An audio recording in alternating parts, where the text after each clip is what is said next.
TV channel. That we're all staying safe and well. We've got a sequel for you today. The original came out in 2018. A creature feature, monster sort of film. So we've got the sequel now. Was it eagerly awaited? Well, the original's only averaging about 5.6 out of 10 on Internet Movie Database, but it's one of these niche cult sort of films, I suppose, and it stars one of my favourite actors. So yeah, we'll have a look at MEG 2, The Trench, also titled Shark 2 in some territories, but MEG 2 sounds better, doesn't it, The Trench? So we'll have a look at that today. Please, if you are new to the channel, push that subscribe button, push the bell notifications. Everything film and TV, of course. Great to have you on board. Spread the word if you can. Information, vlogs, reviews, previews, you name it, we try and do it on here. So hope you can join me. And if you are pressing buttons, if you can press that little thumbs up button, that little like button, give it a smash for me, that'd be much appreciated. A science fiction action film directed by Ben Wheatley. Science fiction is not real, this, I'm confused.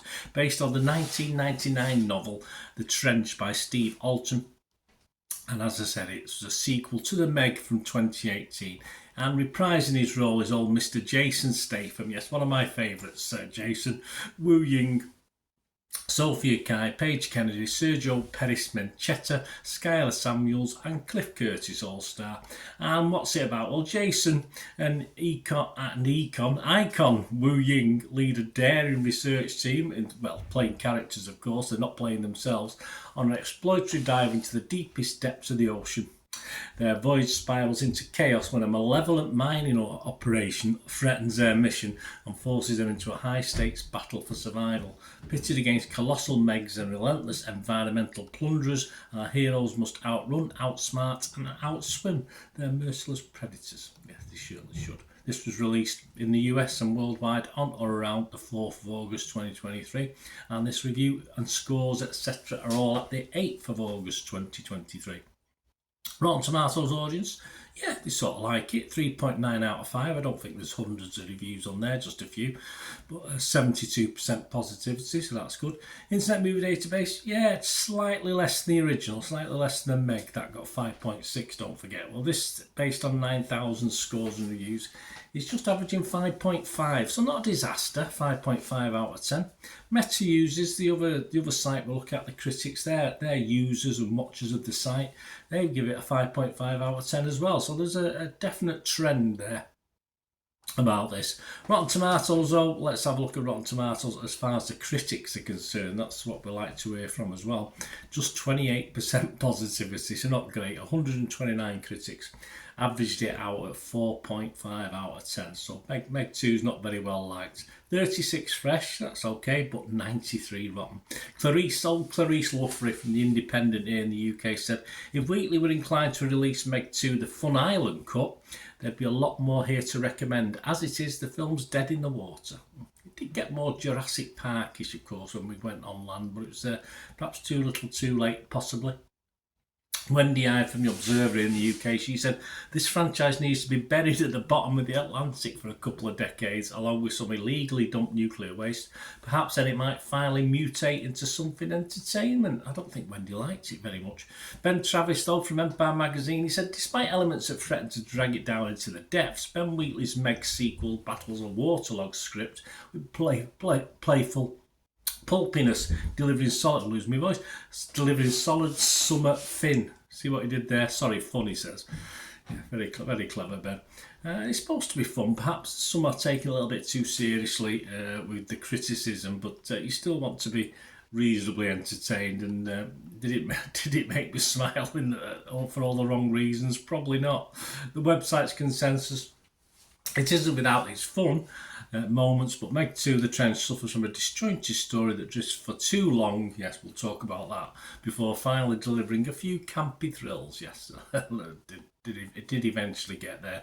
Metacritic, the other site we'll look at, as we say, that he's only getting 41 out of 100 based on 36 critics, so not fantastic again.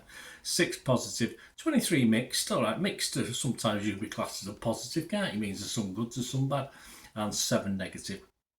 Scored anywhere between 20 and 83. Karen James from the BBC. She can be a bit miserable sometimes, Karen. I think it's a lady. My apologies if that's a male name. Karen, Caryn. When a gigantic, they gave it 20 out of 100. When a gigantic octopus tentacle reached out the ocean to grab Mei Ying, it suddenly made me think of a very good octopus dish at a local restaurant. No thanks. I wasn't even hungry. It's just that easy to lose interest in anything going on in this movie. Well, that's fairly near the end of the film, Karen, so you suffered through till then at least. But then again, you were reviewing it, so I suppose you had to. Polygon's Jesse Hessinger, though, a little bit better on it. Gave it 61 out of 100 and said if Wheatley seems a bit lost as to how to wring the maximum amount of suspense from this material, it at least maintains a location hopping cornball sci-fi zap, or zip as well, not zap and zip I suppose. Yeah, I mean the hopping about doesn't mean it always doesn't really grab you at any real location, so for me it did like a little bit of a zap or a little bit of a zip. Right, my thoughts guys, it's too long. I don't know, I cringe these days. A lot of films I'm watching, and they come up an hour and 40, an hour and 50, 2 hours, 10 minutes. What happened to the good old 1 hour 20, 1 hour 30-minute films? Just get them watched, get them on the screen, get them watched, enjoy them, don't enjoy them, get on to something else. This is just too long. It's about an hour and 40, hour and 45. So I did get a little bit bored with this. Strangely though, I've never, in defence of this, I've never been a big fan of underwater films, even though I was brought up on Voyage to the Bottom of the Sea when I was a kid. I loved that. Jacques Cousteau, obviously Undersea Adventures back in the day, but I've never been a big fan of underwater films. There are exceptions, so I'll mention one in a bit, but I did prefer the on-land stuff. I wouldn't mind a little bit more of that as the last third of the film was sort of based on this island, this fun island, if you like. But for me, overall, the underwater scenes never really had the tension or grabbed the attention or had the tension that they probably needed. That perhaps a little bit of the on-land stuff did, or at least a bit more fun on land. The underwater never really worked for me. I do like Statham, as I said. You know what you got to get with his movies. I keep my bar very low, my expectations very low when I watch a Jason Statham film, and that usually works out okay. I always end up making comparisons. I did say I'd mentioned this, didn't I? It's one of my favourite underwater shark films, which of course was Deep Blue Sea, one of my favourites back when I used to have the video shop. And this in comparison is a little way off to that sort of level. So if you like Deep Blue Sea, you're not going to get that sort of. You could possibly do, but you're not going to get that. It's a similar themes, but you're not going to get the same sort of result from this. I did expect slightly better than we got. Not a disaster. The trailers look very good actually. That's why I expected perhaps a little bit more dinosaurs, etc. So the trailers looked interesting, but we didn't quite live up to the trailer, which many films don't, of course. But we do get some nice bits, but it's a good 20-30 minutes too long, this, for me. So my scores on this, I'm going to be mixed on it. I'm not going to be a total negative on Metacritic. If I was doing it for Rotten Tomatoes, it's very difficult. You can't sit on the fence with Rotten Tomatoes, can you? It's got to be fresh or rotten. And it wasn't overly rotten, so I'd have to give it a fresh, because, say, there's some bits I quite liked, and I like Jason Statham. And my score, yes, I will give it my minimum. I mean, if I'd score any less than this, I don't give a film a score. So I'm going to give it my minimum 5 out of 10. I'll leave it at that. Let me know what you think, guys. Great to hear from you. Till we meet again. Oh, that's one thing, don't I? Please stay safe, everyone. Bye for now.